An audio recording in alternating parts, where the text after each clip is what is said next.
Sorry, boy, but his captain's got to teach his men what happens to those what crossing. Captain's got to teach stuff. Welcome back to the Bat Cave. It is April 15th. We're on toilet paper roll. We're on 2.1. This is day one of actually roll 3, so 2.1. You know what? We're doing all right. This segment is going to be called Proofs of a Conspiracy. And the reason is because I'm going to get into some things. I'm going to approach this biblically, and then I'm going to approach this historically. So I'm not going to approach it as a conspiracy theorist. I'm going to approach it as a historian showing open conspiratorial facts. Okay, so these are things that nobody's hiding. These are things you can go validate the original sources and to prove that this goal to get a one world government really ruled by 10 philosopher kings is very old. It goes all the way back to ancient Greece. Rome was an attempt at that, but Rome fell apart through corruption, and really every democracy, every democratic republic since then has been an attempt at ruling really what is Plato's Republic, if you know the book Plato's Republic. But the reason I'm calling it Proofs of a Conspiracy is because this is an actual book that was written back in, if you could see, 1797, okay? That's Edinburgh, Scotland. This is not something that just popped up in the internet in the 70s. This didn't come from the John Birch Society. This didn't come from David Icke or anything. This was written in the 1700s. And if you know this is 1797. In 1776, a little group was born called the Illuminati. It was a real group that was in Bavaria, Germany. And this guy writes this book, and he gives it to the King of Bavaria, okay? And it's called Proofs of a Conspiracy Against All the Religions and Governments of Europe, carried on in the secret meetings of Freemasons, Illuminati, and reading societies. Okay, these reading societies were reading occult literature, basically. These were occult societies. Freemasons was kind of more political and philosophical, but definitely had occult in it, and Illuminati is just straight up satanic, okay? So remember, these groups were all over Europe and all over America in the 1700s, and these groups really fomented the American and French revolutions and the British Revolution, where they cut the head off their king the generation before. So this guy is basically a professor of natural philosophy and the secretary to the Royal Society of Edinburgh. I believe Edinburgh is Scotland. So Edinburgh, this guy is an actual college professor of philosophy. He's plugged into this Royal Society, and basically he's on the side of the royal families of Europe. And basically he's reporting to them that, hey, there is this conspiracy to basically overthrow all the monarchs of Europe. And of course, over the next about 120 years, they succeed. In 120 years, they overthrow all the monarchies of Europe. If there's any monarchies left in Europe, they're pretty much puppet monarchies, or like the Vatican, which really doesn't have a lot of political power. But I mean, they succeeded, and you could tie in the American Revolution, the French Revolution, the Napoleonic Wars, the Communist Revolution in Russia. All these revolutions were basically fomented by these same guys who were trying to overthrow all the monarchies and replace them with democratic republics of one kind or another. Okay, so think of the we're going to get into the Hegelian dialectic in a minute and the young Hegelians and that, but think of the American and communist systems as basically the polar extremes of this revolutionary movement, okay? But this revolutionary movement was originally one, it's always been one, and now it's coming back openly as one, okay? So this is really an attempt that really started after the Reformation to rebuild the secular Republic of Rome, governed by a philosophical Senate that leads this thing, instead of the Roman Catholic Church, which had really had this kind of pseudo state of Israel. Really, I mean, it was basically the Frankish kings and the Papal States were essentially like the Levites and the kings of Judah of Israel, and they really tried to tie themselves occultically to that, and so they tried to. That was the old world order, and so when that was brought down, what the really a combination of religious Renaissance and philosophical groups wanted to do is bring back the old Roman Republic. Okay, so you need to if you're gonna try to understand the New World Order, and you're gonna try to understand conspiracies, and again, this is open. This is not stuff that's secret. If you know how to study history, it's not something that's a secret. But if you're gonna want to study this stuff and understand rationally versus like fear mongering where this stuff comes from, you're going to want to read the book Plato's Republic, okay?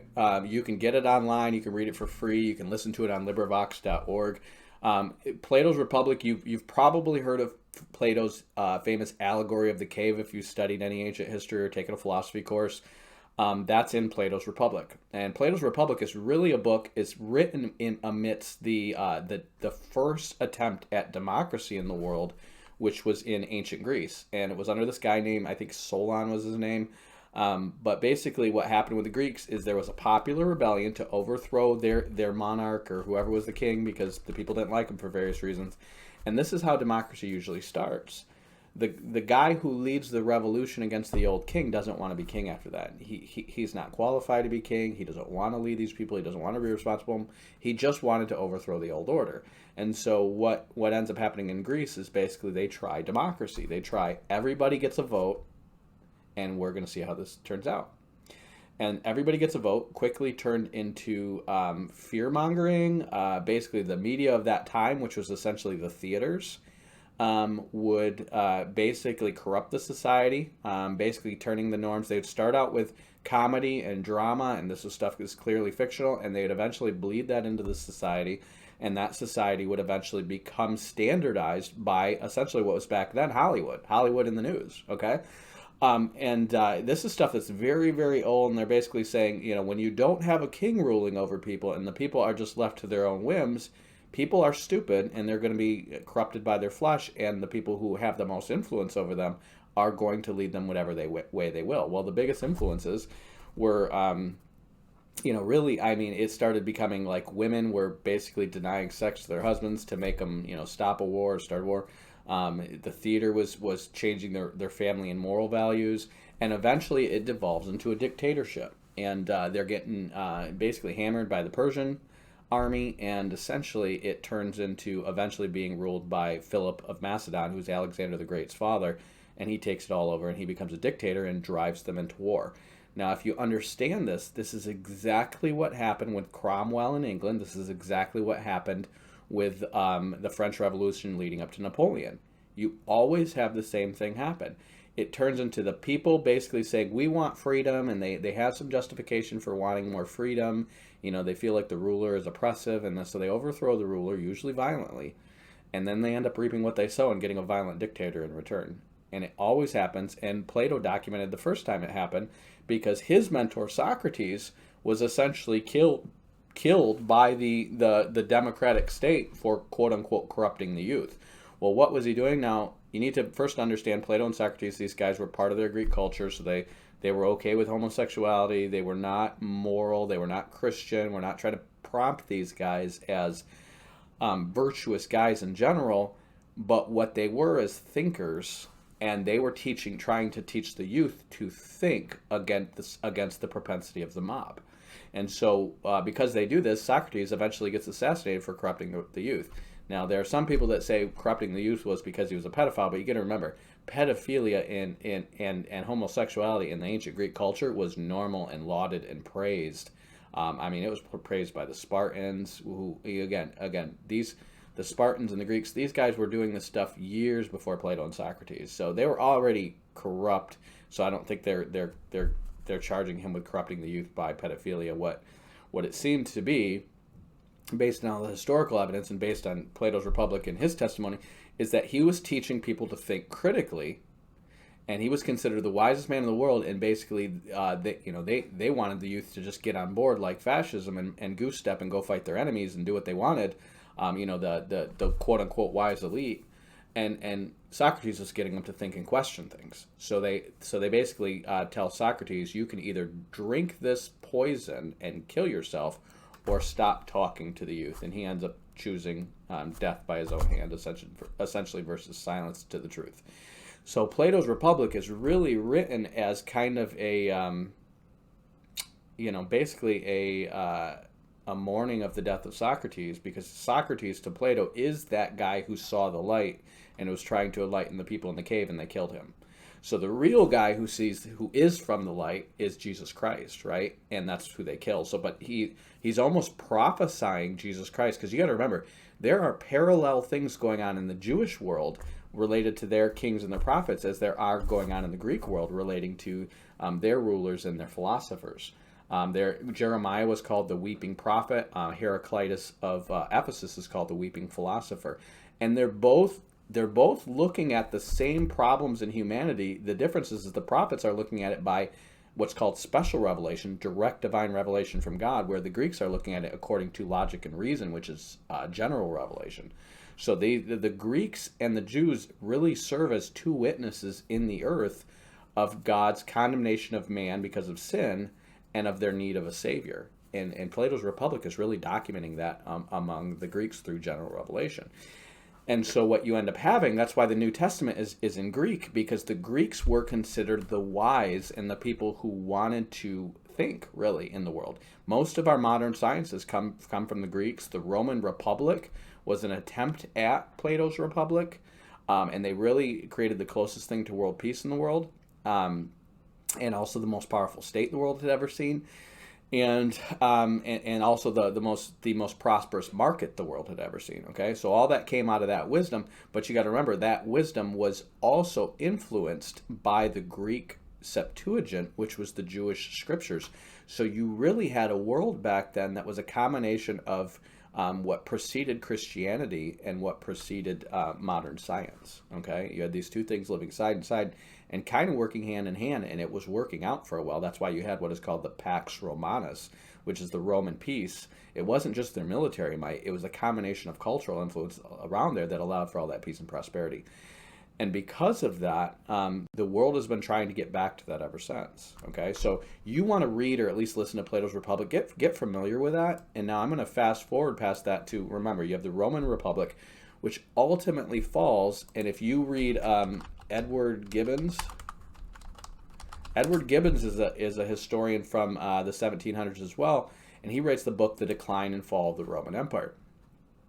Well, Edward Gibbons is basically a guy who writes a book, and he contributes the decline and fall of the Roman Empire. One is to not being vigilant and being basically carnal. I mean, really just basically being rich and lazy. And then the other side is the influence of Christianity, which basically took people's hopes off of this world into this world to come. Okay, so that was highly influential. And when was this published? 1776 to 1779. You got to remember, these philosophers were very much influential. And one is they're plugged in with the Freemasons and the Illuminati. That's one thing. Two is they very much intentionally influenced the American Revolution. So you want to read his Decline and Fall of the Roman Empire. He basically in kind of tongue in cheek, kind of with subtlety, blames it on the rise of the church. Okay, and then the other one you want to read is Thomas Paine's Common Sense.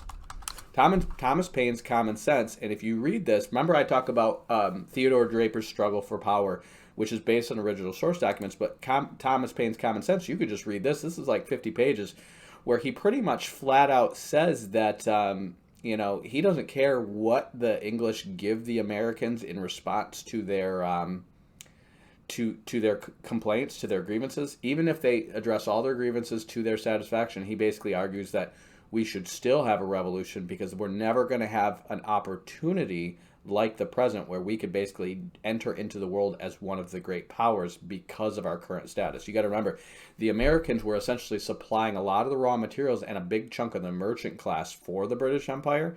And so he's basically saying, we've got all these merchants, we've got all these philosophers, we've got one of the best, most educated governments in the world, we got one of the best, most educated peoples in the world, we have access to all this land and all these raw materials, we know how to build a navy.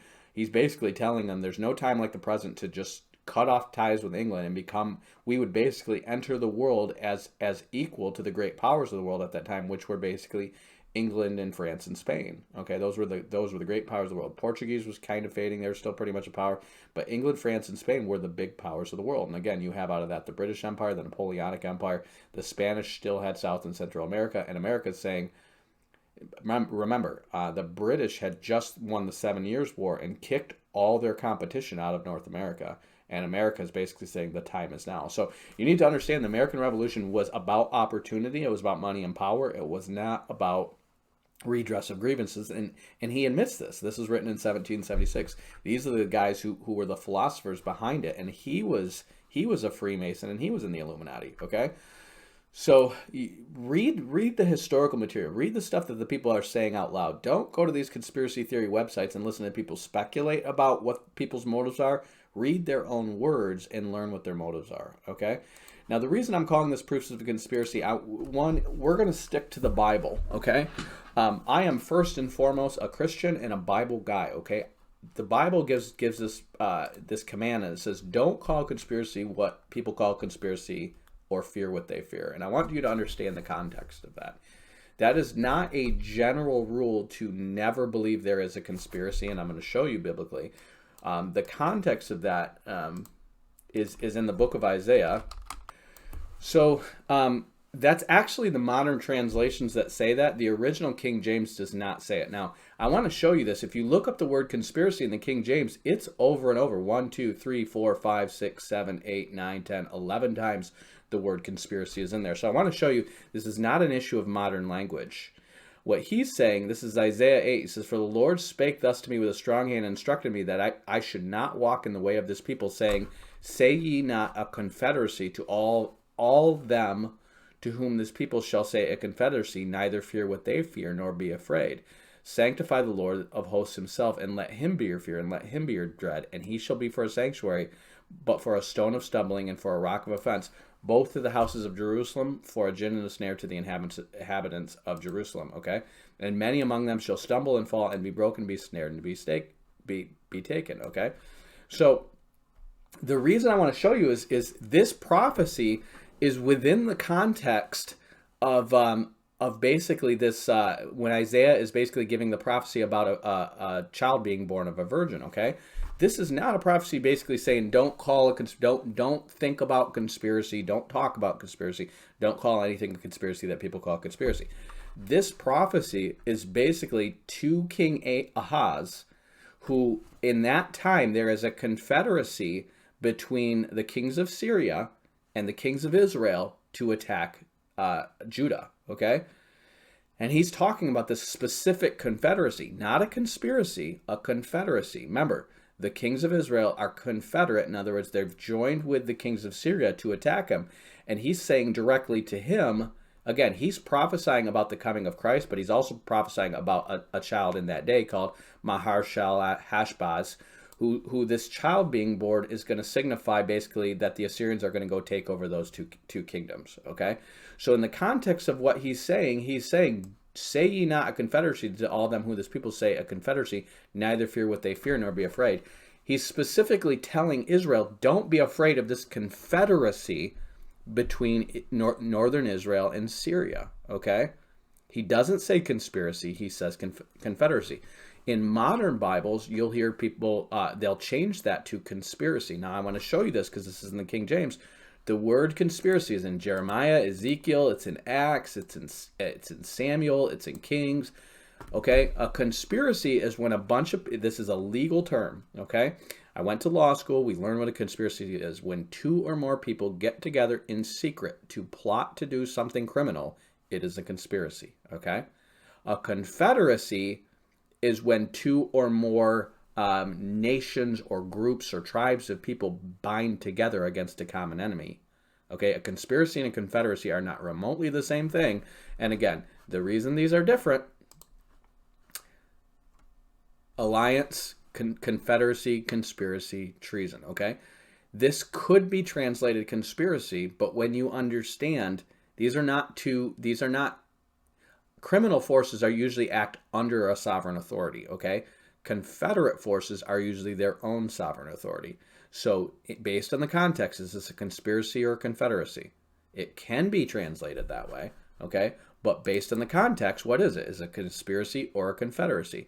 Well, the answer is it's clearly a confederacy, because these are two national powers that are working together.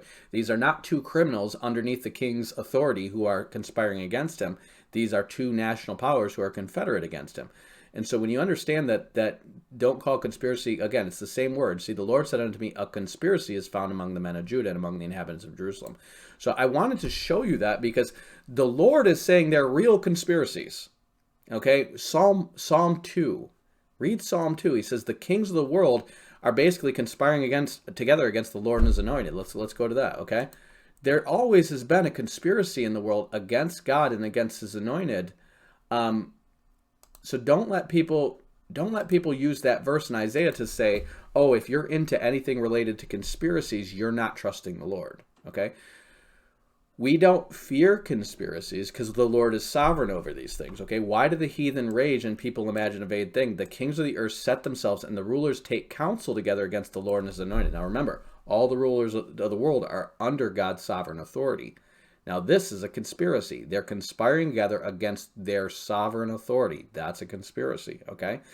And the Lord is basically saying, this is what they're saying: let us break their bands asunder and cast away their cords from us. Just like every single democracy starts, this is the world conspiring to do a democratic overthrow of God and his anointed, which is Jesus Christ, okay?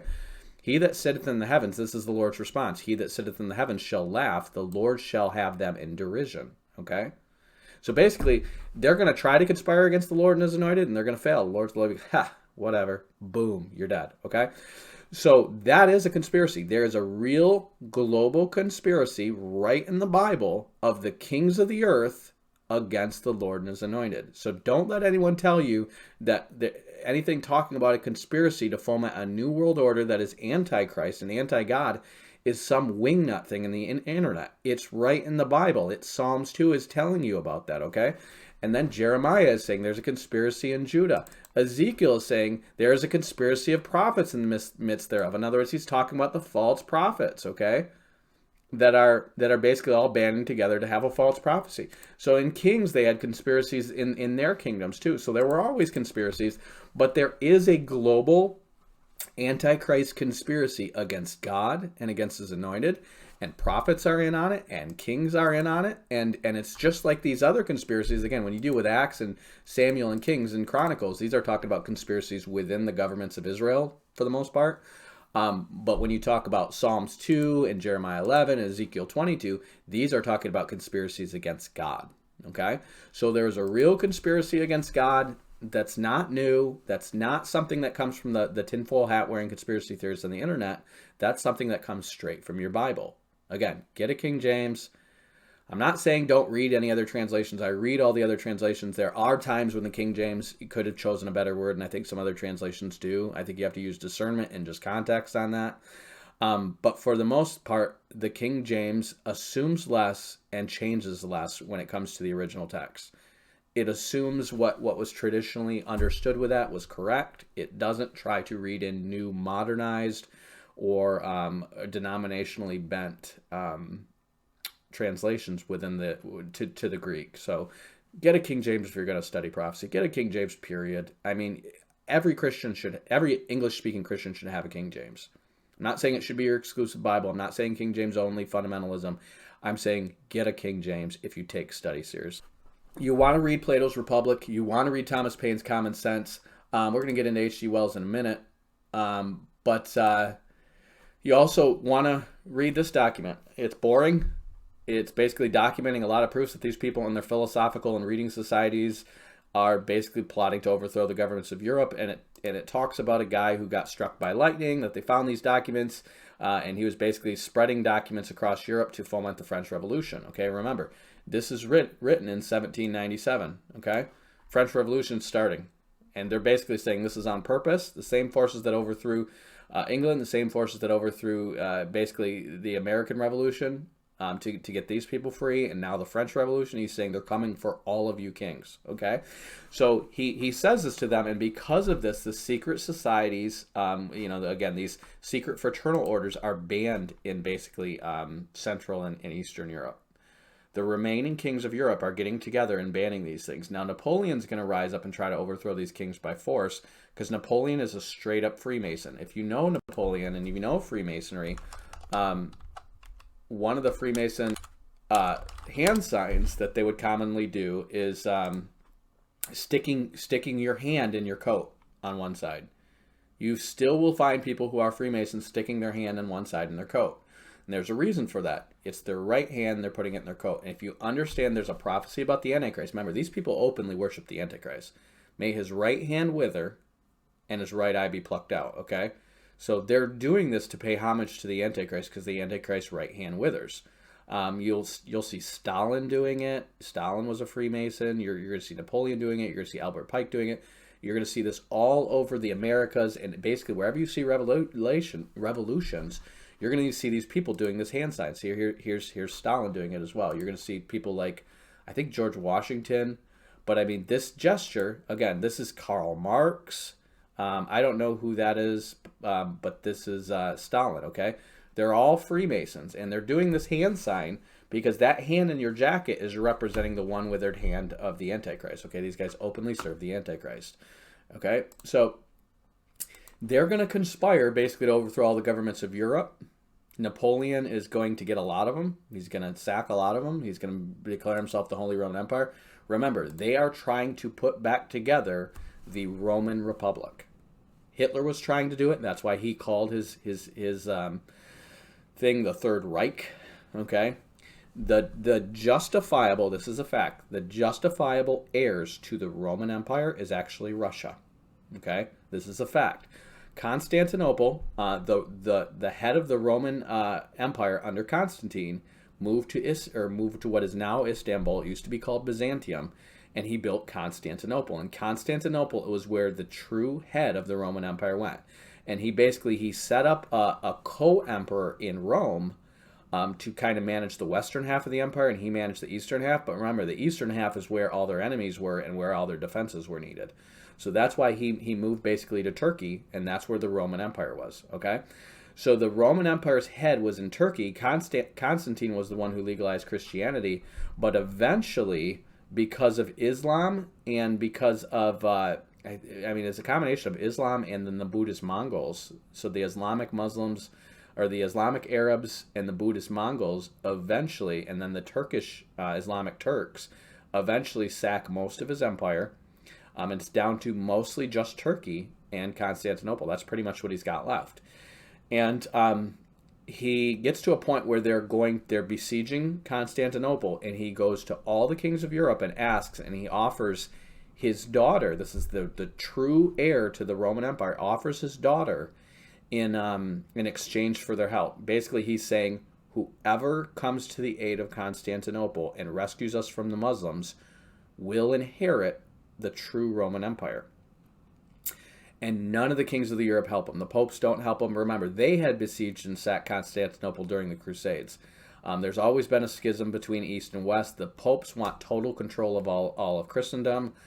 Basically, they created these false forged documents of Constantine that claim that Constantine gave basically Rome to the popes. That was fraudulent, and they pushed that for centuries until people defunct it as a fraud. And then they were basically claiming to be the new Levitical priesthood and have the authority to set up kings and new holy Roman emperors.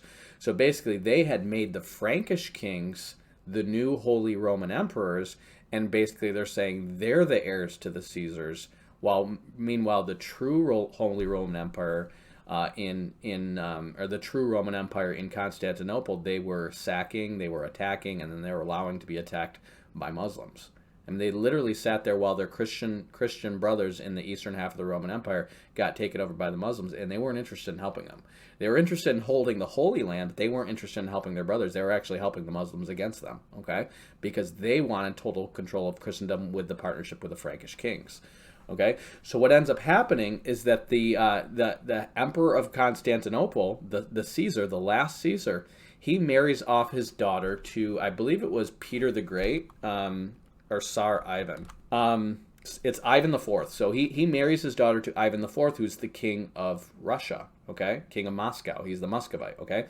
And the Russians had succeeded in basically overthrowing the rule of the Mongols, and they were basically slowly taking back over most of the Mongolian Empire, okay? That's why you have the huge Russian state in the north.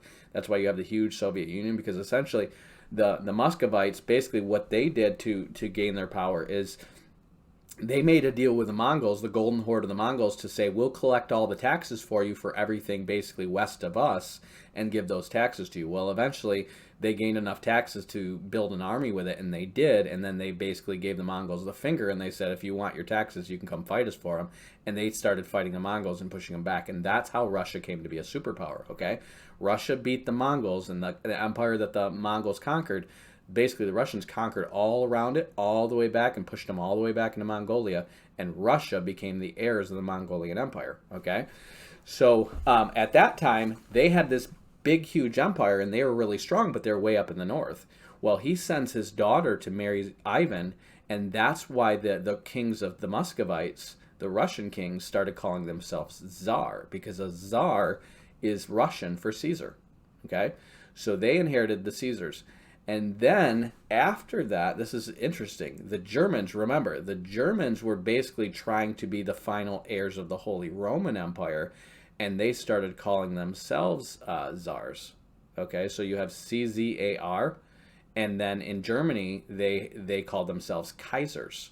So if you understand the fight between Germany and Russia in World War I and World War II, is you have basically the Western Roman Empire and the Eastern Roman Empire are competing over who's inheriting the title of Caesar. You got to remember, the Roman Empire never dies. It just keeps morphing, okay? So you have the Roman Tsars versus the German Kaisers, and that's World War I. Well, in World War I, the Germans, allied with the Western powers and the Swiss, they go and basically send Lenin over with a trainload of gold to overthrow the Russian Tsars. And what you end up having is basically he sacks the Tsars. The remainder of the Tsars of Russia, they're called the Romanov dynasty. Okay, these are the true Tsars of Russia. They actually moved to Florida in the United States. The last remaining of the Romanovs dynasties, they moved to Florida, and that's why you have a St. Petersburg in Florida, because St. Petersburg was their city. Well, they hunt down and they kill the entire Tsar family of Russia. They kill them all because they were the competitors for the title, that they were the true heirs to the Caesars of Rome. Okay, and so that's why you've always had animosity between Russia and Turkey, and that's why you've always had animosity between Russia and Western Europe. Because again, remember, the Frankish kings of Western Europe, which is where the French and the Germans come from, have always been basically the false Caesars that were set up by the popes. Okay, meanwhile, Russia is the true heirs to the Roman empire set up by the kings of Constantinople.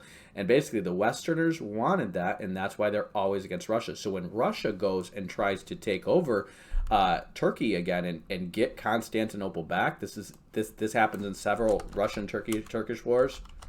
These wars happen in the late 1800s. Remember, it's only in the 1500s that Russia basically gets the Caesar title too. And now these Romans, they basically fight in several wars in Turkey. And the final one leads up to what is called the Crimean War. Okay, so the Crimean War is the last big world battle before World War I. And the Crimean War, so this is the Russian-Turkish War. They would try doing this. Look how many times they tried doing this: 1787, 1768, 1806, 1568, 1735, 1877. They were constantly trying to fight Turkey because they were trying to take back Constantinople, which they were given as an inheritance from the rightful king of Constantinople. So that's why they're doing it. Well, because the Westerners are competing against them, what ended up happening is they get to the point in the Crimean War where they're going to succeed. Russia's going to succeed in taking over Turkey. They have now a strong navy here, and this is the Ukraine. Russia has the Ukraine, and basically they have a big, powerful kingdom, and they're trying to take over Constantinople, okay? So they're attacking this, and they're trying to take this back. Remember, Russians are Eastern Orthodox Christians trying to take back the true Roman Empire from the Muslims. And what happens, and this happens over and over and over again in history, the Westerners side with the Muslims against the Eastern Orthodox Christians. They have been doing this since the Great Schism of 1000. They've been siding with the Muslims against the Eastern Orthodox Christian because the popes and the Western Frankish kings are claiming to be, remember, the Rosicrucians are claiming that the Frankish kings are descended from Jesus Christ, and the popes are claiming that they're basically the true Levitical priesthood, the Melchizedek priesthood, basically. Okay, so the Roman empires, the Holy Roman Empire in the West is basically against the Eastern Orthodox Empire in the East. Okay, and this battle rages on, and it eventually turns to Germany and Russia being those top powers. So what happens is when Russia's about to beat Turkey in the Crimean War, basically all the Western powers, literally all their navies, start fighting against Russia. And this gets really weird, because then by the time you get to World War I, you have the French allied with the Russians, and you have the Germans allied with the Turks. And this is weird, but remember, this is Charlemagne had 3 sons, okay? And his 3 sons, Charlemagne's descended from Charles the Hammer, Pepin the Short, and then Charlemagne, okay? And Charlemagne has 3 sons, and his sons basically they basically create a combination of France, Germany, and then really Switzerland and Northern Italy is the 3rd one, okay? So you always have these competing powers, and usually it's either the French allied with, the French and Germans are competing because those are the 2 older brothers, and then they're back and forth allied with the popes in basically Northern Italy and also the Swiss, okay, who basically are the guard for the popes, okay? They're the mercenary soldiers that support the popes to this day, okay? So essentially, the Germans and the French are fighting over really who's going to succeed in the Holy Roman Empire, which is why they switch sides here and there. And they do take turns siding with Turkey against each other, and they do take turns siding with Russia against each other. If you pay attention, World War I, World War II, the Balkan Wars, the 100 Years' War, I'm sorry, not the 100 Years' War, but the 30 Years' War after the Reformation, it keeps happening. Basically, you've got 3 competing interests, the French, the Germans, and the Russian, for who's going to be the Caesar, right? And the Pope's in the middle of it, and they're playing sides, and they're playing them off against each other. But you reached a point where at one point there were 3 popes. There were the French claiming to have a pope, the Germans claiming to have a pope, and then Italy and Swiss claiming to have a pope. There were 3 popes at one time. So the Western Roman Catholic Church is just a hot mess, but the Eastern Church has been consistent. The Eastern Church has always considered Constantine to be basically the rightful secular government under which the Christians are basically serving as God's light to the world under the authority of his secular government. So that marriage between the church and the state started with the Eastern churches and Constantine, and basically the Roman Catholic Church has always tried to usurp it with the help of the Frankish kings, okay?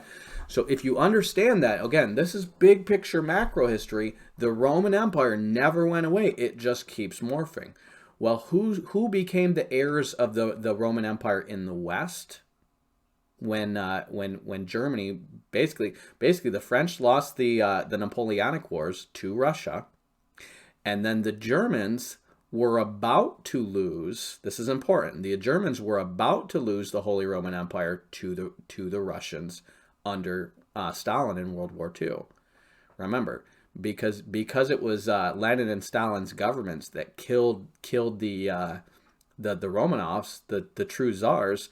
They really killed and usurped the rightful titles of Caesars. Now, they don't call themselves Caesars because they have a communist revolution, okay? But, I mean, they really took over that authority.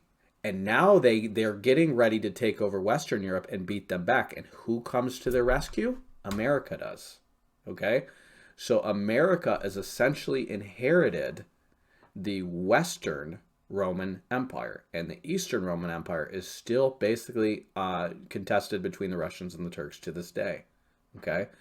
The Eastern Roman Empire is basically held by Muslims, and Russians are trying to get it. The Western Roman Empire is now basically the sovereign that is overseeing and protecting that is America now, okay? So remember, the Roman Empire never went away, it just keeps morphing, okay? When the 2 halves of the Roman Empire come together, you will have your New World Order, which is really the Old World Order. It's the Old Roman Republic. And that's going to be ruled by 10 kings, okay? So I wanted to get into this stuff because we're going to talk about how they did it, how they pulled off this conspiracy. So obviously they did it with the Freemasons, and they did it with the Illuminati in ancient Europe, but I'm going to talk about how they did it in modern times and how it specifically bleeds into America. So remember, back in the day, the King of Bavaria was the one who basically banned all the secret societies. Okay, So he basically spread that to the other kings in Austria and Germany and Italy and all these other places. They banned the secret societies. They still existed, but they couldn't meet. You couldn't have just a Freemason lodge up the street where people could go and conspire against the government. So what they did is they started reverting back into these philosophical clubs in the universities, and basically that's where they would meet and that's where they would plot. Okay.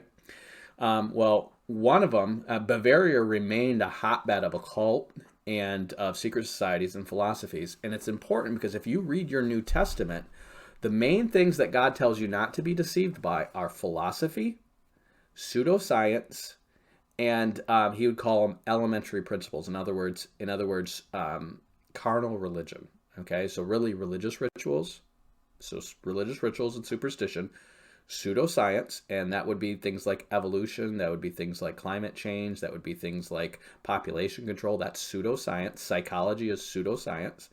And then philosophy. Okay, and philosophy is basically pitting man's wisdom through their own deductive reasoning against divine wisdom that comes directly from God, his revealed truth. Okay, it's literally, philosophers have been trying to overcome the most successful group in overcoming Christianity. They're all doing it. Pseudoscience is doing it. That's why you have Christians capitulating to population control. Christians are capitulating to global warming. Okay, but then you have the Judaizers, and you have the ritualistic and superstitionistic Gnostics and charismatics and stuff like that. The superstitious. That's the elementary principles. And then the philosophers, think about your Calvinists. Think about your Thomas Aquinas and guys like that. Think about people who are using Greek philosophy as a means of creating better theology. Okay? Remember, philosophy can serve as general revelation to basically be a second witness to what the Bible is saying, but the Bible's the primary witness, right? It basically corroborates, it gives a second testimony of general revelation to the evidence of what the Bible says plainly. God told us, and we can do the research and find out that what he said is true, okay? That is true science. That is true general revelation and true testimony, is when you listen to what God says and you go look for evidence. So it's like when I listen to what the Bible says and I go find archaeology that proves the Bible's true, that is general revelation as a second witness to special revelation, okay? When I listen to what the Bible says about human nature and I go counsel people and find that to be true, that is general revelation as a complement to special revelation. And God's always for that. He does everything by 2 or 3 witnesses. He wants his truth to be reasonable to us. He does what he doesn't support is us subjecting what he says to our vain reasoning. In other words, I think like this, I deduce things like this, I already believe this, so I am going to change the Bible and I'm going to reinterpret what it means based on what I already believe. That is letting philosophy rule over the Bible. And in Corinthians, Paul talks about how the philosophers of this world could not discern the things of God, just like the Jews with all their religion could not discern the things of God. He's mocking them in 1 Corinthians. If you read that, and one of the ways that he establishes that, basically these philosophers had nothing to offer and they're just carnal in their reasoning, he compares it to these people who are going around sizing themselves up based on whether or not they're baptized by Peter or Paul or Apollos or Christ in 1 Corinthians. And he's basically saying the fact that you're naming yourself after another man shows that you're carnal. You don't get anything. You missed the entire point of this thing. And that's what Lutherans and Calvinists and all these guys do today. They name themselves after a man. They almost wholly adopt his philosophy, and they treat him like nothing he says is wrong. They don't scrutinize what he says by the Bible. They scrutinize the Bible based on what he says. That's important, you guys. Let me say that again. When you use the Bible to scrutinize a philosophy, or you use a Bible to scrutinize science, and you go, oh, these two things align and they agree, that's called general revelation as a second witness to special revelation. That's true Romans 1, okay? But when you use a philosophy or a science to scrutinize the Bible and you say God couldn't have created the earth in 6 literal days because we have the scientific evidence that proves that he can't, your reasoning is not based in truth, it's based in speculation, and you're taking your deductive reasoning, your flawed human deductive reasoning, and your speculative science and your circular reasoning and your bad logic, and you are trying to get God's word to submit to your crooked reasoning, okay? That's why he says, don't be deceived by philosophy and so-called science, okay? You guys need to understand that truth. You need to propagate that truth, and you need to use that to discern things, okay? Preach that everywhere. But when it gets down to these conspiracies and things, remember, this is historical testimony that backs up what the Bible says, which is that the kings of the earth are getting together against the Lord and his anointed, okay? This is not a conspiracy theory. This is investigating history based on judging that what the Bible says is true and then proving that history backs up what the Bible says, because prophecy is exactly that. When history lines up with what God said that would happen, that is general revelation as a second witness to special revelation, and that is a primary means of basically proving to people that God's word is true. When God says it before it happens and then it happens, that's what a prophet does. They give special revelation, and then the general revelation corroborates with the special revelation, and now every person is without excuse. You have two witnesses to the same piece of evidence, okay? So anyways, that's why it's called as proofs of conspiracy. You need to know this is right in the Bible. This is right what the Bible says is going to happen, and now it's happening. So one of these philosophical societies is called the Young Hegelians, and this is the guy that was named after. Well, Hegel came up with this theory about the Zeitgeist, and the Zeitgeist literally means in German spirit of the age, okay? The Zeitgeist is Satan, and is literally, he's basically showing how Satan is gradually manipulating cultural forces historically to basically create a new world order, essentially. He doesn't call it that, but essentially he's basically showing how it's this dialectic process, and you'll hear this a lot because it's used in megachurches, it's used in conspiracy theories, and it's basically saying there's a main cultural norm. So let's say in America, the main cultural norm is capitalism, okay? Well, we need to create an antithesis to capitalism, which is communism. It's the exact opposite, and then what will emerge out of the two is a blend of the two, which is democratic socialism. So again, they had free market democratic capitalism blended with dictatorial, totalitarian communism to come up with a blend which is in the middle, which is democratic socialism.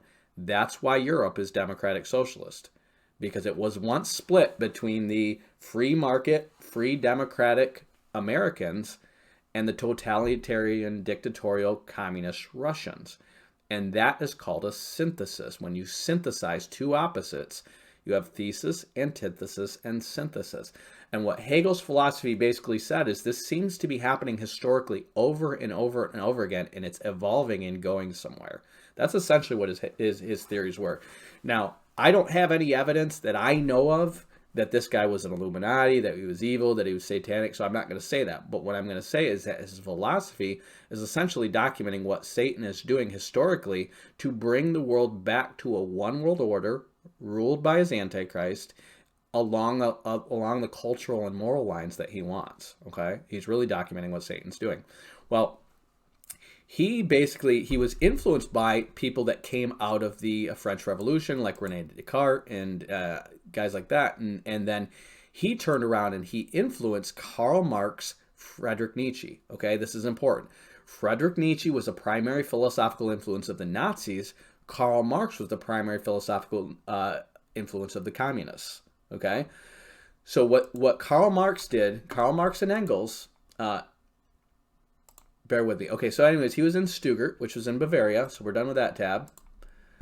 Karl Marx was an open Satanist, and he was a Young Hegelian. The Young Hegelians basically were a philosophical club that was based on Hegel's philosophy. And the two most popular Young Hegelians were Marx and Engels. And Marx and Engels were popular because they wrote this book called the Communist Manifesto. The Communist Manifesto was basically a document that taught how to create dictatorial communism and how to spread communism throughout the earth. If you read the Communist Manifesto, they have like a 10 commandments of what you should have in order to institute this dictatorial communist state. And here's what they are: abolition of private property, heavy progressive income tax, abolition of all rights of inheritance, confiscation of property of all immigrants and rebels, central bank, government control of communications and transportation, government ownership of factories and agriculture, government control of labor, corporate farms, regional planning, and government control of education. Okay? In America, we have almost all of these now. This is important. These were the 10 commandments of public education. Government control of education was one of the first ones they got away with. Education was local families getting together to hire a teacher to teach their kids and make sure their kids were smart, and they kept track of what that teacher taught, so that teacher wasn't teaching their kids Satan worship or anything like that, okay? Now the government is going in and they're having trannies teach your kindergartners, and they're having Muslims teach your third graders, and they're having New World Order New Agers teaching fifth grade, and basically they're drumming your kids with communist propaganda, okay? All this other stuff we don't have fully, but we're progressively heading towards, okay? And the reason is because the goal was to always implement a balance between capitalism and socialism, or capitalism and communism, which is democratic socialism. That's what they're trying to create throughout the world. Now, Karl Marx, if I've read Das Kapital, you guys, read Das Kapital. It's a big, thick book, but Karl Marx basically says that democratic socialism, this is important, democracy will inevitably fail. He's purposely implementing a system that he knows will fail, because democracy basically is going to last until the regular Joe Blow person can realize that they can vote money out of the public treasuries into their own pockets, and they're going to bankrupt the government.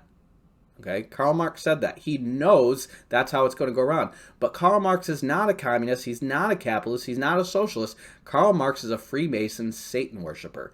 He literally writes this play called Aulanem, okay? And in this play, Aulanem, it's basically like a sonnet to Satan. Okay, Aulanem is literally like, if you know how Satanists work, it's Emmanuel in a verse. So you have owl, which is basically that's a Luciferian, like the owl is Lucifer. That's why you have the owls in the dollar bill. That's why you have the worship of Moloch and the Bohemian Grove and all that. Remember, Bohemia was another German province next to Bavaria. Okay, so you have M for Emmanuel. That's the An, and that's the UL. Okay, so he replaces it with owl. So Aulanem is literally like Emmanuel in reverse. It's the Antichrist. Okay, and that is the hero of his book. And basically, this person is basically, in this play, he writes this play about how he's going to destroy the world and dance on its ashes, okay? Before he wrote this, Karl Marx used to write theology, and then he started writing letters to his father that you can find and you can read that basically says he sold his soul to Satan. He basically is saying there's no turning back from him, there's no coming back, okay? He's a Satan worshiper and a Freemason, and eventually all his kids die of suicide. Karl Marx is one of the most evil men who ever lived, and the most productive men for Satan that have ever lived, okay? He openly worships Satan, and yet he's taught in your universities here, West Michigan, Grand Rapids, Grand Valley State University. They will teach Karl Marx in every class they can wedge him in. Like he's the patron saint of liberalism, and he is. Liberalism is Satanism, okay? Conservatism is, generally speaking, a world still influenced by order and by things that God has set up and by Christianity. It's still influenced by it. It's not equivalent to it, so don't fall for, conservatism as a replacement for Christianity, but is still influenced by things that are biblical, God-ordained, and Judeo-Christian, okay? Liberalism is basically progression, which is fully influenced by pseudoscience, philosophy, and the occult, okay? Study psychology, and you study the forefathers of psychology, you will find that they were drug users and occultists. Okay, you study the Earth agenda, and you study the people who primarily promulgate that. They are open guy worshippers. They're open occultists. Okay, and if you study these philosophical societies, you're finding out that they're open Satan worshippers and occultists once you get behind the scenes and learn what their symbols mean. Okay, these are all open occultists. These are Satan worshippers. Remember, Jesus says, he warns you against science, so-called science or pseudoscience, philosophy, and elemental principles of this world, or other words, any kind of religious sacraments and rituals that God didn't specifically ordain. And the only ones he ordains after Christ, he had a whole bunch of them before Christ in the law because they were all prophecies to point to Christ. But once Christ died, he had two. He had communion and he had full immersion baptism. Okay, communion as a memorial of Christ's death for our sins, and how we take in him in us. That's a type of the Holy Spirit coming into us. Christ's death for giving us life. That was always what the eating of meat was meant to ordain. From Noah on forward, the eating of meat was meant to show how Jesus Christ was going to die so that we could live. Okay, And the second one is believers' baptism, full immersion baptism, being buried with Christ. That's us identifying with his burial and resurrection. Basically, we die with him so that we'll be raised to life with him. Okay?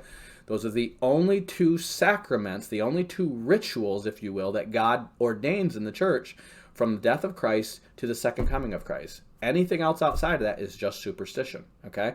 So it's that, philosophy and pseudoscience is what the Gospels are always warning against, because they're around in those days and they're around today, okay? So anyways, Communist Manifesto creates Russia. Here's another guy who he was not, this is H.G. Wells. He was not, that I can tell, a Freemason or in the Illuminati. There's no records of this. But he wrote a book that you can watch as a movie called The Shape of Things to Come, okay? Now, in The Shape of Things to Come, now, he writes, remember, he created the idea of aliens. Okay? War of the Worlds created the idea of aliens. There was no such thing as aliens before H.G. Wells created them. Okay?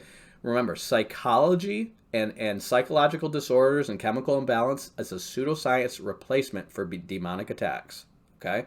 They literally take the same things that people were doing when Jesus cast demons out of them and are saying they're chemical imbalances. Now you need to take this medication for them. Okay? That is a pseudoscience replacement for the casting out of demons. And aliens is a pseudoscience or occultic, a pseudoscience replacement for demonic possession. So now instead of people being demonically possessed, they're having an alien encounter or they're being abducted by aliens. Okay? So anyways, he writes this book, and this movie comes out in The Shape of Things to Come. This is 1936. Remember, you can watch this movie on Netflix and Amazon right now, but The Shape of Things to Come took place 3 years, or was produced 3 years before World War II broke out. So people were already scared. They knew World War II was going to come out, and The Shape of Things to Come was a movie that basically used World War II and used Hegel's idea of a shape of things to come, and it used World War II as the backstory for it. And basically, they talk about this war that's going to keep advancing and keep advancing, the technology and keep growing until they destroy the world down to basically tribal societies again. And then they basically show how local tribal societies are going to basically be ruling all the different parts of the world. And then at the end of it, you have this basically highly technological society start showing up with these great flying ships and basically establish a one world order of world peace. Okay? And in The Shape of Things to Come, basically what ends up happening is that's the New World Order. That's the Antichrist Empire that they're promoting as a good thing that saves the world. And then after that, they have all the people going and living underground. And they're shooting people to the moon in a giant gun. Okay, now this was written in the 1800s. There was no rockets. There was no space program. There's no aliens. He wrote this in the 1800s, and he talks about people going underground. So all this stuff, he also writes books kind of talking about the Freemasons. He's getting all this stuff from these occultic Freemasons because that's what they're planning on doing. And if you read Revelation 6, they go underground and hide from the wrath of the Lamb. And he's basically saying how these people go underground, they use science to progress to the point where they can do whatever they want, and people are still not content, and so they're trying to shoot people to the moon. And that's what the final conflict is about, is whether or not they should shoot these people to the moon, okay? So this is written in the 1800s, you guys. And we've been watching this stuff. Henry Kissinger's Diplomacy, this is a book I read when I was in college. He basically talks openly about a new world order. This is how we're establishing the new world order, and he traces all the same stuff that I just shared with you, going all the way back to just after the Reformation, all the way to, I think he writes this in the 90s. So I think, no, this is the Clinton administration he writes this under, 1994. So this is the Clinton administration. Remember, he was an advisor to Nixon. He's still alive today. He's talking to Jared Kushner today. Very prominent, very powerful man in terms of influence, in terms of geopolitics to this day. Neocons basically are following his policies. And he shows how this balance of power politics is eventually going to be replaced with this new world order, basically, which is a world federalist government. So the reason I want to tell you guys about this world federalist government is because it's in Daniel, if you read about the 10 kings that give rise to the power of the beast. But you guys need to know what a fascist is, okay? People will use the term fascism to be synonymous with Nazis, but you need to understand that the fascis was, this is where fascism comes from, okay? The fascis was basically a 10 sticks that were bound. So you got 1, 2, 3, 4, 5, 6, 7, Okay, they probably have about a dozen of them there, but okay. But basically, it's a bundle of sticks wrapped around an axe, and what that signifies is 10 kings who rule. Remember, each king would have a rod representing their authority, and how it's bundled around their axe, and how they're stronger together than they are separately. So they bind their authority together to form one great superpower. That was the symbol for the Roman Republic, because the Roman Republic started out as a bunch of different kings who banded together to form the Senate, which was basically it was basically the representatives of these kings who put their power together to form a super state that was essentially built up in the first place to be a bastion of strength against the Greeks, which were taking over the known world in their time. Well, they adopted the idea of a republic from Plato's Republic. And remember, the Republic was basically the answer to what was wrong with democracy. You don't have the whole mob having an equal vote. You have philosopher kings who are smarter than everybody else ruling over the masses. That's what a republic is. America is a democratic republic which tries to balance out democracy and republicanism, okay? But the Roman Republic is really what they always went to, which is the common people feeling like they have a voice, and that's why you always have two houses, the House of Commons and the House of Lords. Back then, you had the plebeians was the lower caste, and I forget, the Senate basically represented the upper class. Okay, and in America, you have the House of Representatives and the Senate, right, representing the lower class and the upper class. Okay, and so you balance the power, the needs of the poor with the rich, with the wisdom of the rich. That was the idea. They're rich because they're wiser, and so you balance the needs of the poor against the successes of the rich, and you will have this balanced republic, this democratic republic. Well, we've devolved into pure democracy, or we've devolved into that, and pure democracy always turns into a fascist dictatorship in time.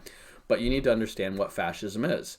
Fascism is when basically a powerful voice who speaks to the common people is secretly united with these powerful rich interests, and they basically manipulate the people to basically become the self-destructive warmongering power, okay? That symbol is on the U.S. dime. So you need to understand that the United States was always a fascism.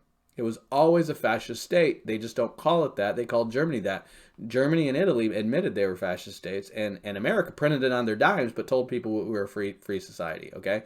They're wrong. We're a fascist state. The common people don't have a clear voice. They shouldn't have a clear voice. I don't want some criminal or some uneducated idiot basically voting half my money into his pocket. Screw that, right? If I'm wise, I want to keep what I make. And the idea is that a rightful government is being ruled by a just king. Okay? There are no just kings. There won't be just kings until Jesus gets back.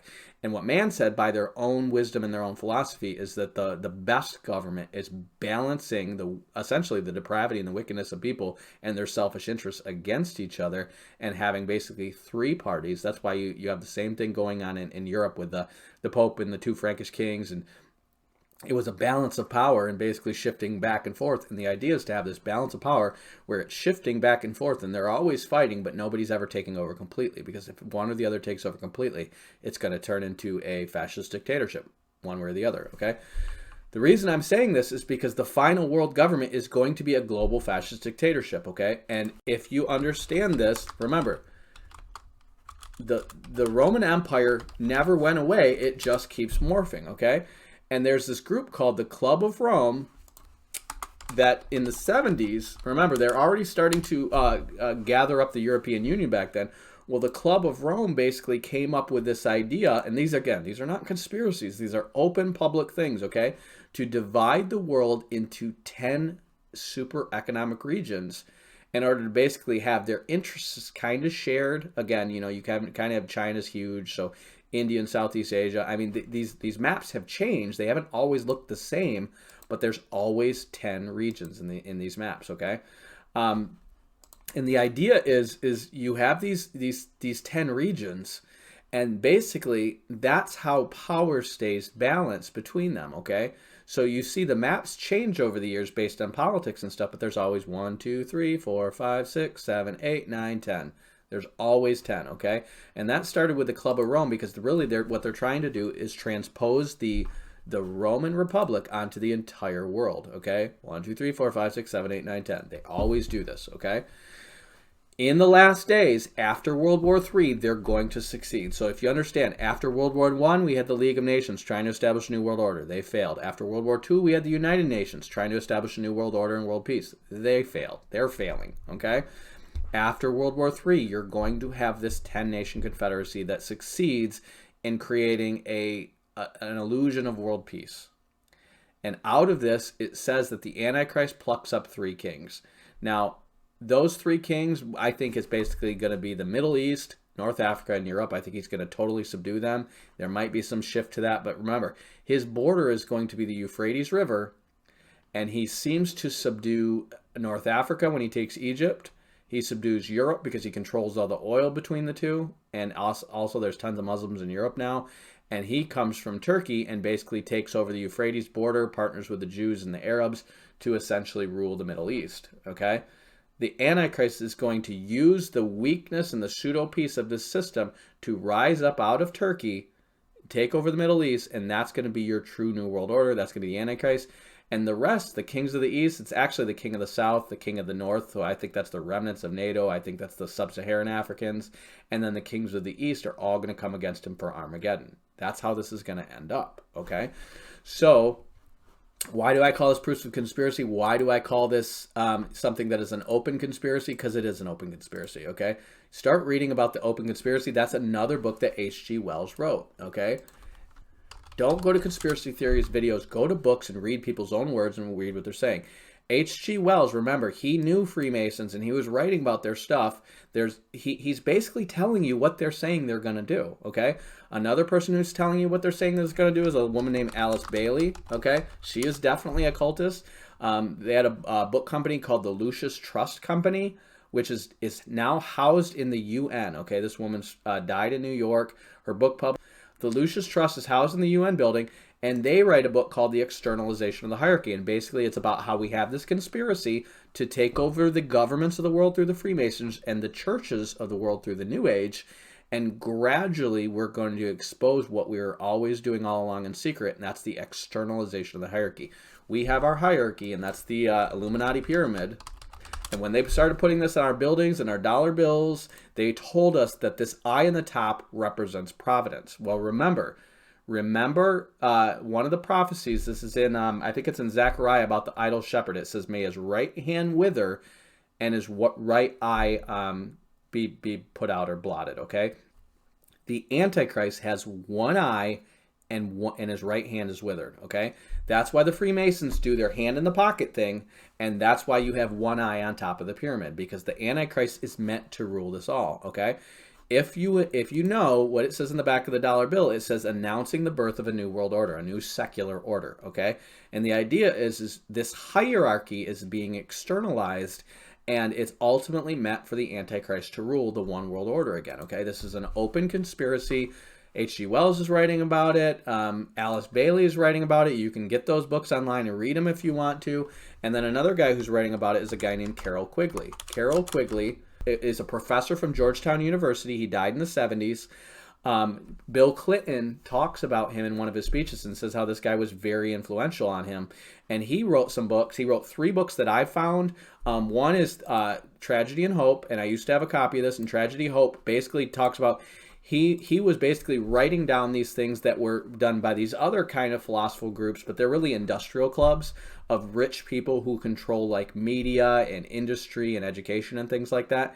And he writes this book and basically documents openly. They let him document how they basically manipulated the rise of communism, how they basically are doing through humanism, the Humanist Manifesto, the same thing basically in the West, and how they're eventually going to merge them together to form a one world order of basically this revived Roman republicanism, this democratic, socialistic, kind of balanced new world order, which is essentially a new secular order.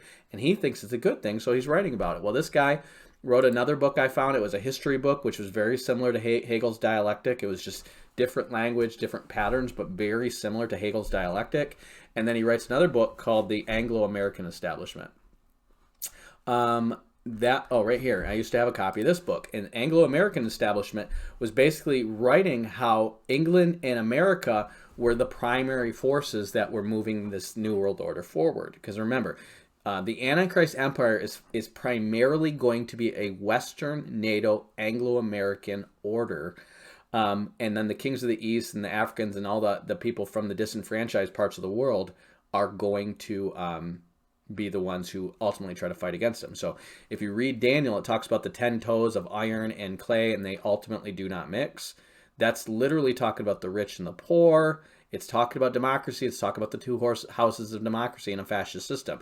You have the Senate representing the rich and powerful. There's your iron, right? You have your top-down authority, and then you have the common people. That's your clay ruling up. So if you understand Daniel's statue, he's talking about 4 different kinds of governments that bleed into a 5th. And the first government, the strongest government, is Nebuchadnezzar. He's a dictatorial king who it was also worshipped as a god. And he said basically that's the strongest form of government you can have, right? Now, he's not that guy. Jesus is that guy. He's a dictatorial king who will be worshipped as a god, right? But that he was the head of gold. That's the strongest kind of government you have. The second strongest is shared power, which is what the Persians had, which was 2 kings. And that's also what the Roman Empire has when it finally falls apart. The Constantinople and Roman governments, 2 kings, okay? The third kind of most powerful government you can have is a democracy that turns it eventually into a dictatorship, and it's just basically rule through persuasion, and that's what Alexander the Great has. So he has a government, and he's basically a dictator, but he's only as powerful as he is persuasive, and as much as he's able to give away power to other people to get them to follow him. So it really is like a really fast-paced, easy come, easy go system, which is why basically it quickly falls to pieces and his 4 generals just take over their separate spheres and try to become kings again, okay? And then the 4th kind, which is the iron, is basically republicanism. That's the Roman Republic. The 5th kind, which is the iron mixed with clay, is democratic socialism. Democratic republicanism or democratic socialism, they're the same thing, where you basically have this balance between the rich and the poor, the haves and the have-nots, and they don't mix. And that's why it ultimately turns to basically them fighting again. That's the kings of the East versus the Antichrist Empire. He's going to have all the power. They're going to have a lot of people and a lot of resources, but not have the consolidated government because he owns all the central trade routes. He has the strongest, basically, union.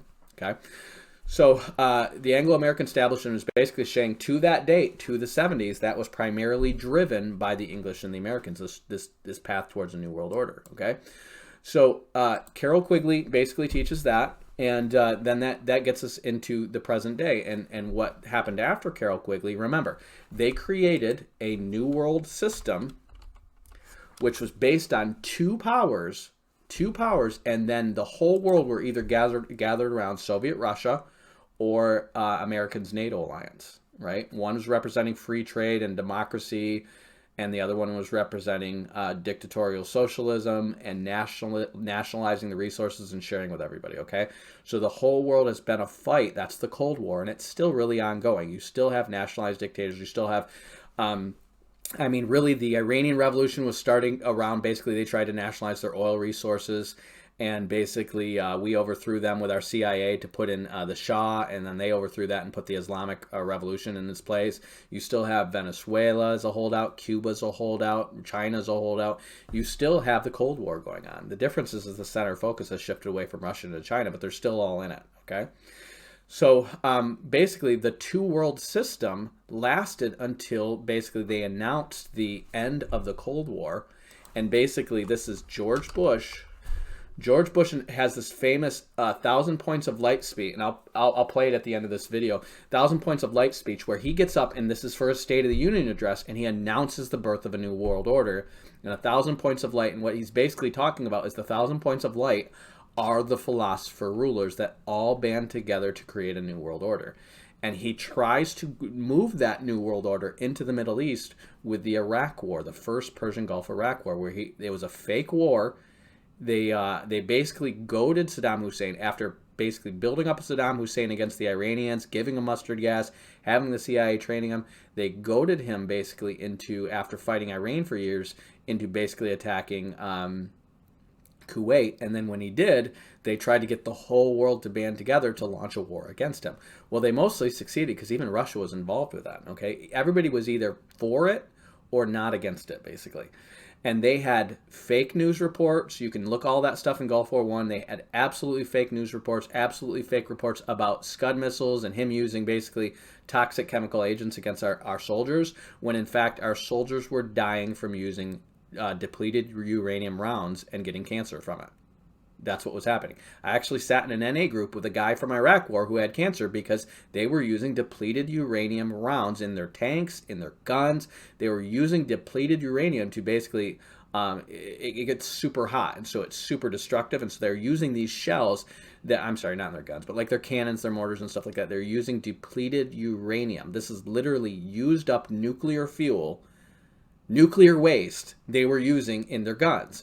And so all these guys got what was called Gulf War syndrome, and they got sick and they got cancer and they died because they were having them use nuclear waste in their weapons. Okay, that's Gulf War I. And then he ultimately fails to win, and he gets replaced by Clinton. And Clinton has the Black Hawk Down incident.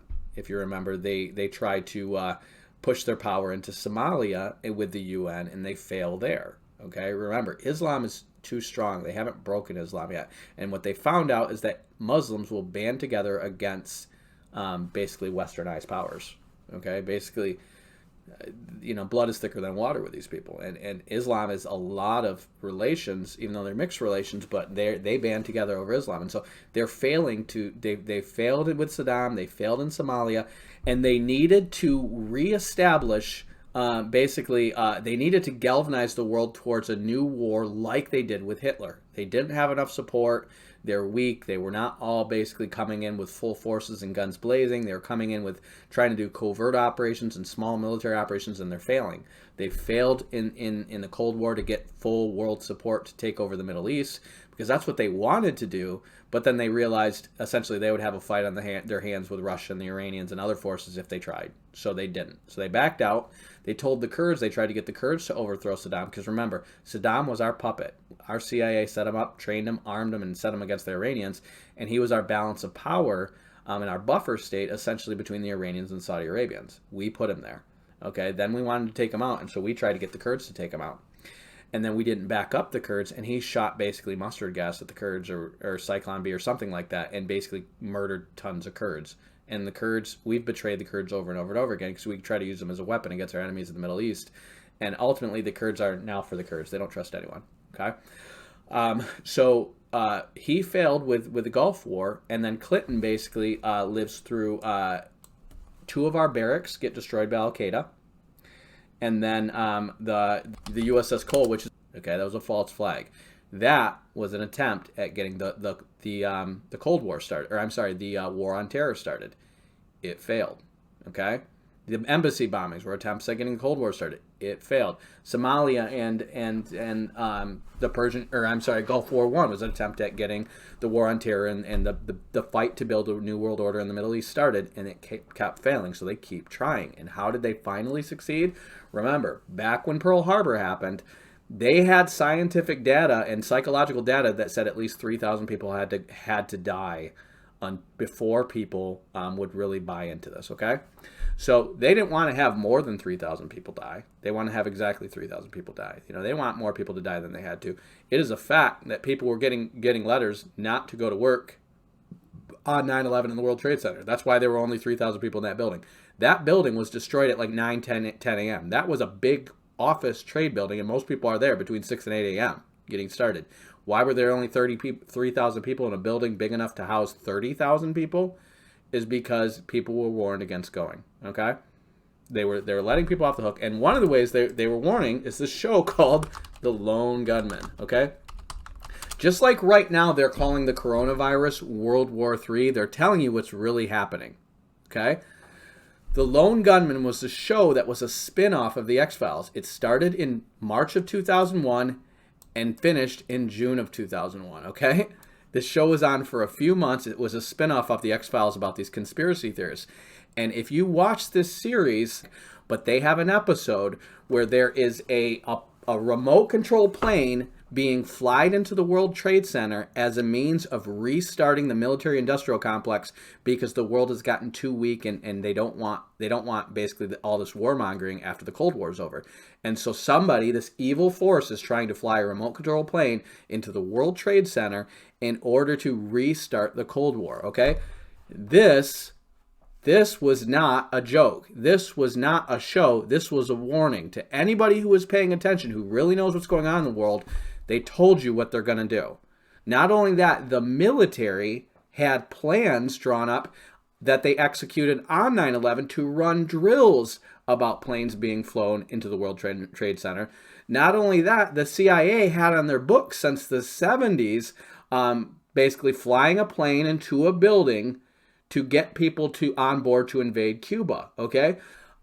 Remember, when they planned, this is important, when they did Pearl Harbor, they shot down the plane of the guy who planned it the day after, just to say we knew this was happening.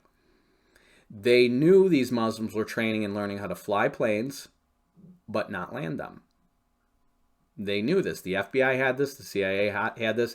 It was being selectively ignored. That's come out in the news. The FBI and CIA have come out and said this stuff was being selectively ignored. And when they got to that final plane that was going to hit the White House, they shot it out of the sky just to give a finger to the Muslims and say, yeah, we knew you guys were doing this. We let you do it. Just like Pearl Harbor. They let the Japanese bomb Pearl Harbor. They let the Muslims destroy the World Trade Center. They set them up to do it, okay? So Lone Gunman actually has us in a TV show when? June of 2001. What happened in September of 2001? 9/11. And this was deeply symbolic. If you understand why they did this in 9/11, if you understand the symbolism, they allowed this destroyed 2 World Trade Centers. Remember, who are the 2 World Trade Centers? America and Russia. They control all the world's trade, okay? They get destroyed literally 10 years after George Bush announces 1,000 points of light. Okay, and I believe that was on 9/11 too. I could be wrong. But his 1,000 points of light speech about the New World Order, exactly 10 years later, they take down the 2 World Trade Centers and they replace it with the 1 World Trade Center, okay? And if you know this, when they're building this, Barack Obama actually goes up and he basically, he writes this thing. Jonathan Cahn makes a big deal out of it in his book. But he says, we will prevail, we will rebuild. But he says 3 we statements, okay? WWW. And that's important because World Wide Web, if you know, WWW, that's a Vav. And W in a Vav in Hebrew is a wow. The W is a 6. World Wide Web is 666, okay? When he wrote on one of the, basically before they completed that building, Barack Obama wrote on 3 we statements. We will prevail, we will overcome, something like that. WWW. Well, the reason is WWW is code for 666, okay? This is not something that is hidden if you know what you're looking for. WWW is code for 666. The internet, WWW, the reason the World Wide Web is 666 in Hebrew, okay? So this is an increasingly open conspiracy. And then you have the World Trade Center. The World Trade Center is a one-world structure. It's 1,776 feet high, and the American Revolution didn't start or end in 1776. That's important that you know that. Okay? What started in 1776 was the Illuminati was founded. If you read that Proofs of Conspiracy, Adam Weishaupt created the Illuminati in 1776. Thomas Paine's Common Sense was written in 1776. So when you get into this, the World Trade Center has this one big building that's 1,776 feet tall. That's important. And then they have this cube. And this cube is basically this black hole that there's this cube going essentially a black cube recessed hole, okay? And there's this fountain that flows down there. Well, there's a reason to understand what that symbolizes. Okay, if you remember, the Islamics have the cube, the Kaaba house, was essentially this cube with a black stone in it, okay?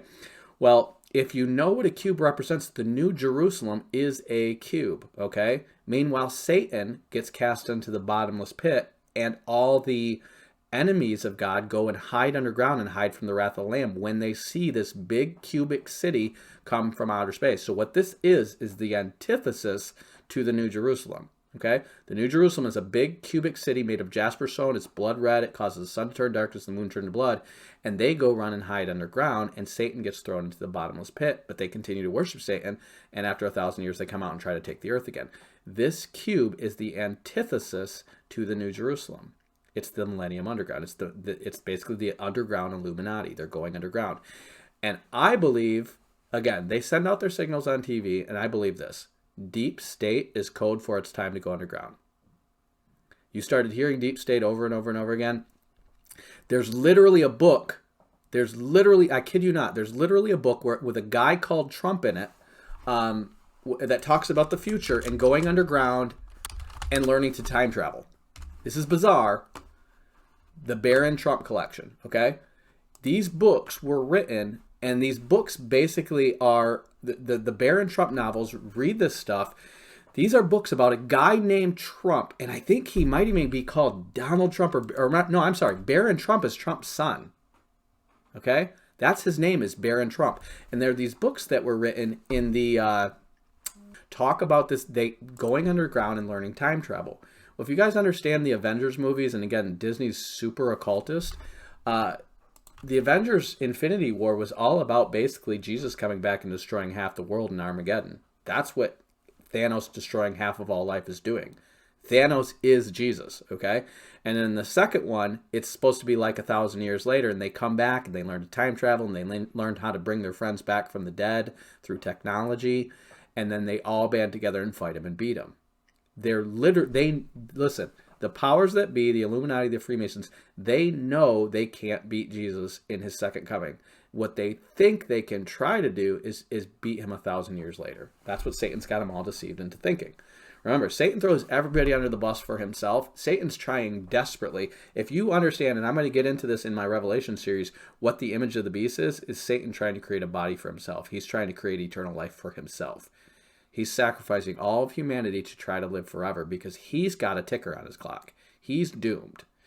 And he knows he's doomed, and he's the wisest creature in the world, and he's doomed. What would you do if you're definitely going to hell? There is no grace for you, and you're the wisest person in the world. Would you manipulate everyone to try to help you live forever? Yes, you would, and that's what Satan's doing, okay? It's just common sense, you guys, when you just reason through it, and you just read the stuff that they write down and they tell you they're doing, okay? These Baron Trump novels, read about this stuff. It's been popping up all over the internet because literally it's talking about this Baron Trump who goes underground and he learns to do time travel and stuff like that. And that's why people are like, oh, Donald Trump is a time traveler. No, it's a book about going underground. Baron Trump is his son. And they literally have like Freemason, paintings and stuff with some kid on it who looks like Donald Trump's son, okay? It's basically saying is the next generation is going underground. We are Generation Z, and this generation is going to face the Antichrist and the return of Christ. And those who are plugged in and in the know are going to go underground and survive, okay? You guys, I just gave you, in a couple of hours, I just gave you probably 15 to 20 years of research and reading and college education and law school and internet surfing and lots of documentaries and lots of books. I just gave it to you in a couple hours, okay? Now, and what I'm saying is if you want truth, don't follow my conspiracy theories, okay? Don't follow my pointing to even all this information. Yes, read this stuff if you want to know what I'm talking about and where it originated from. But if you really want to know, study the Word of God, because none of this other information you're investigating is going to be information that's not in the Bible. The Bible, it's basically going to corroborate what's in the Bible, which is there is always this agenda to reestablish the Roman Empire, reestablish a one world order that the Antichrist rules, because making himself out to be Jesus Christ and God is what Satan was always about, and it's just coming to pass.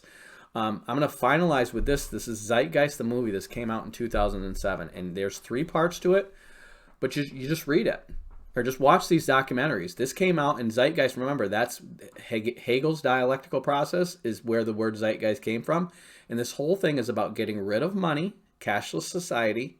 It's about getting rid of Christianity and basically making out Christianity to just be a fraud, just like all the other pagan cults. And it's about establishing a one world order full of fully automated product lines and everybody living in peace and harmony. It's called the Venus Project, okay? Zeitgeist, there's 3 parts to it. They're each about 2 hours long. Remember, that's where they think they're going. That's the great delusion. That's the deception, okay? The New Age, communism, fascism, all these fake things, psychology, fascism, technocracy, the singularity, and I'll get into that in another movie.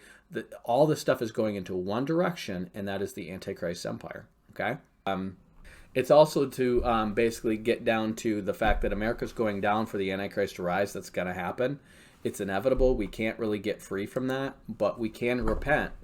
And what we can do is continue to preach the gospel, and we can potentially not have to die a suffering death if we're serious about giving ourselves to Christ and preaching the gospel. Now, there's no promise of that. I'm just saying, if you are useful to God and you're continuing to obey Him, you have more of a chance of not dying a violent death. But the Lord Himself taught that if salt loses its saltiness, it's for no other good but to be trampled underfoot by men. If salt loses its saltiness. What He's talking about is if you fail to have a testimony, if your good deeds don't shine before men, if your knowledge of the Lord and the gospel don't shine before men, God is going to get glory out of you through persecution. Okay? So what I'm saying is, if you want to avoid persecution, preach the gospel, not conspiracy theories, preach the gospel, and stop worshiping America. Stop worshiping Christian Zionism. Stop worshiping, church, and really start worshiping God. Go out to the homeless. Go out to your neighbors. Share the gospel with people, okay? That's the safest bet you have, okay? And that's what I'm going to talk about. I'm going to leave you with a speech. So, Batman out. Take care. Peace, I'm out. I'm Batman.